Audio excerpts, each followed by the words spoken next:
Don news की report के मुताबिक 2 हथियारबंद हमलावर ने बाइक पर पहुंचकर जुबैर पर अंधाधुंध फायरिंग कर दी और फिर क्या हुआ कि वो मौके से फरार हो गए, कामयाब हो गए। इट्स अ साइलेंट डीकैपिटलाइजेशन स्ट्रेटेजी जो इस समय पर रॉ यूज कर रहा है। फील्ड ऑपरेटिव्स हैं उसको एलिमिनेट कर दिया जाता है और क्योंकि इंडिया क्लियरली नहीं कह रहा कि हमने मारा, पाकिस्तान भी क्लियरली एक्सेप्ट नहीं कर पा रहा कि हाँ हमारे ये आतंकवादी मरेंगे। Already huge challenges are ahead, तो हमें थोड़ा बहुत अपनी रिकैलिब्रेशन करनी है कि हमने किस तरह। आप देखिए ना, अगर प्रेसिडेंट ट्रम्प इतनी अहमियत दे रहे होते पाकिस्तान को तो अभी तक यहाँ सफीर लगा देना चाहिए था ना। नहीं है, जबकि पाकिस्तान में दहशतगर्दी है, उंगली तो इन पे उठनी चाहिए। पाकिस्तान ने आज तक कश्मीर को आज़ाद नहीं करवाया, उंगली इन पे उठनी चाहिए।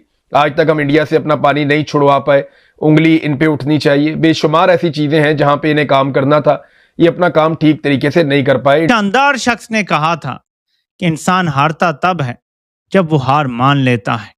मैं आपको ये मनाजिर दिखाता हूं, लेकिन उससे पहले जरा आप देखें कि जर्नैलों ने क्या माहौल बनाना शुरू कर दिया है और नून लीग कैसे सरेंडर कर गई है। सारे हथियार डाल के लेटे हुए हैं और सवाल एक कर रहे हैं कि जनाबे वाला, हमसे पॉलिश में ऐसी कौन सी कमी रह गई कि आपको निजाम से एतराज हो रहा है। सर्जियो गोर पाकिस्तान भी आ जाए किसी वक्त, क्योंकि अमरीकी सालसी की यहाँ भी बड़ी ज़रूरत है।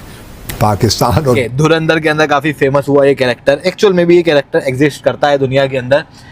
और इसका जो साथी था उज़ैर बलोच, अभी इस समय पर वो जेल के अंदर है क्योंकि जो पीपल्स आर्म कमेटी है जो इन्होंने बनाई थी, इस कमेटी को पूरी तरीके से डिफंक्ट कर दिया गया है और उज़ैर बलोच को जेल के अंदर डाल दिया गया था।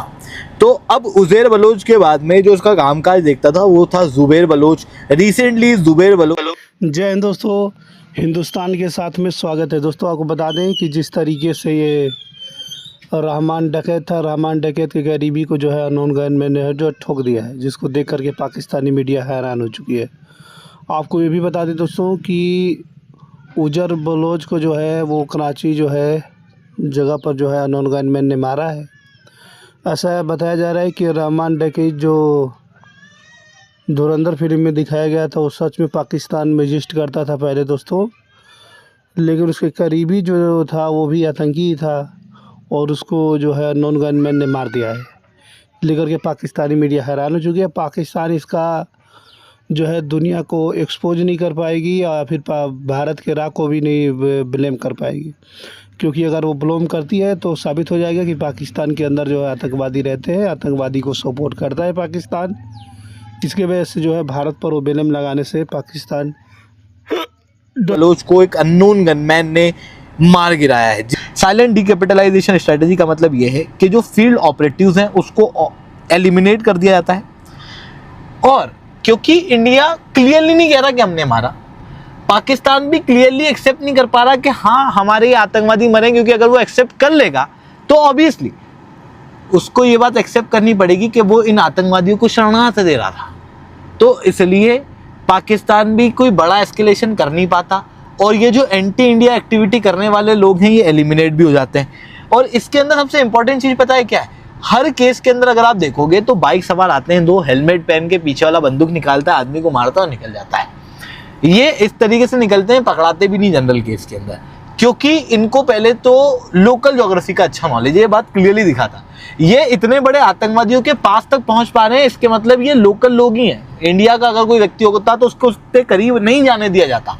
तो मोस्ट प्रोबेबली क्या हो रहा है, जो कोवर्ट नेटवर्क्स हैं, जो पाकिस्तानी सिक्योरिटी पर्सनल्स और लोकल्स हैं, उनका ही प्रयोग कर रही है रॉ यहाँ पर और उनके जरिए इन लोगों को एलिमिनेट करा रही है। जनरली जो लोग एलिमिनेट हो रहे हैं ये बिल्कुल एकदम मिडिल के लोग हैं। मिडिल के लोग हैं मतलब एक तो होती है टॉप लीडरशिप, एक होती है बॉटम लोग जो फील्ड में ऑपरेट करते हैं। इन दोनों के बीच में होते हैं जो मिडल मैन्स होते हैं। बेसिकली इन मिडल मैन्स को उड़ाया जा रहा है, जिससे क्या होता है ये जो इंटायर चेन है ये ही पूरी तरीके से कोलैप्स हो जाती है।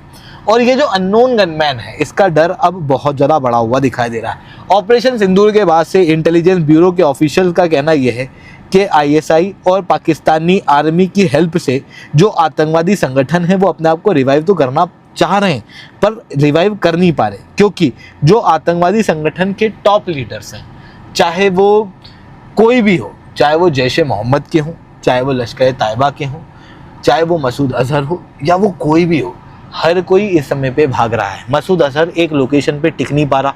मसूद अजहर कोई पब्लिक अपना अपीयरेंस तक नहीं दे रहा, क्योंकि जो अननोन गनमैन है वो फील्ड के ऊपर इतने एक्टिव हैं और जिस तरीके से ये नेटवर्क फैला हुआ है, जैसे ही जानकारी लगी तो फिर मोहम्मद अजहर के भी ऑब्वियसली जान के ऊपर एक बड़ा खतरा हो सकता है। इसीलिए वो अपने आप को यहाँ पर बाहर नहीं निकाल रहा और इसकी वजह से जो पूरा रीजन है ये यहाँ पर सील्ड है। एक तरीके से जो एंटी इंडिया एक्टिविटी करने वाले लोग हैं वो बिल्कुल चुपचाप डर के बैठे हुए हैं पाकिस्तान के अंदर। आंखें बिछा देंगे अगर एम्बेसडर सर्जियो गोर पाकिस्तान भी आ जाएं किसी वक्त, क्योंकि अमरीकी सालसी की यहाँ भी बड़ी ज़रूरत है पाकिस्तान और भारत के दरमियान, ख़ास तौर पे जम्मू और कश्मीर के तनाज़े को लेकर। क्यों प्रेसिडेंट डोनाल्ड ट्रंप खुद काफ़ी नहीं है?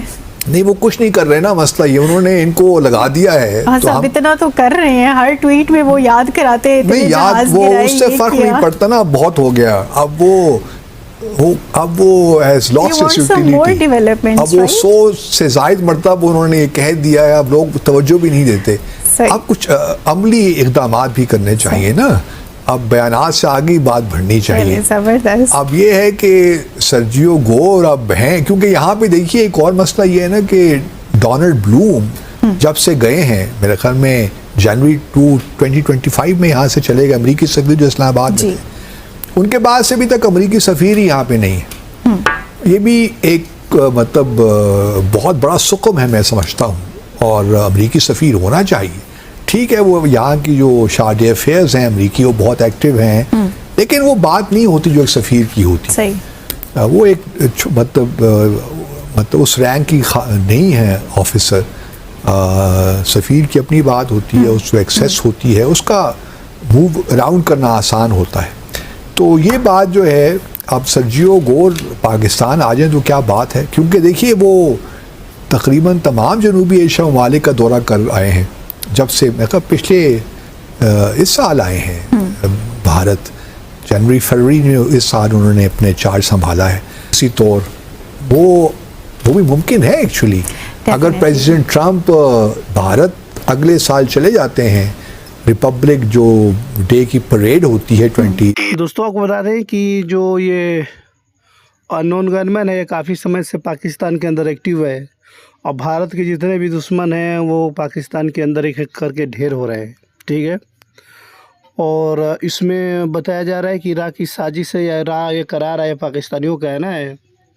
लेकिन राह अगर करा भी रहा है दोस्तों, तो राह जानते हैं कि आप भारत के चाहे राह का जो है कोई भी आदमी जो है पाकिस्तान के अंदर जो है इतने करीब से जाकर किसी को ठोक नहीं सकता है।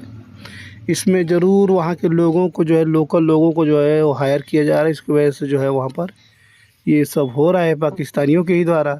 लेकिन पाकिस्तानी गवर्नमेंट जो है इस पर कुछ नहीं कर पाएगी या ना कुछ उस पर बना पाएगी, क्योंकि उनको मालूम है कि अगर इसके बारे में ज़्यादा कुछ अगर हम कहेंगे तो आतंकवादी का जो है ठप्पा जो लगा हुआ है वो हकीकत में जो है बदल जाएगा, जिसकी वजह से पाकिस्तान इस पर जो है अब कुछ बोलना नहीं चाह रहा है।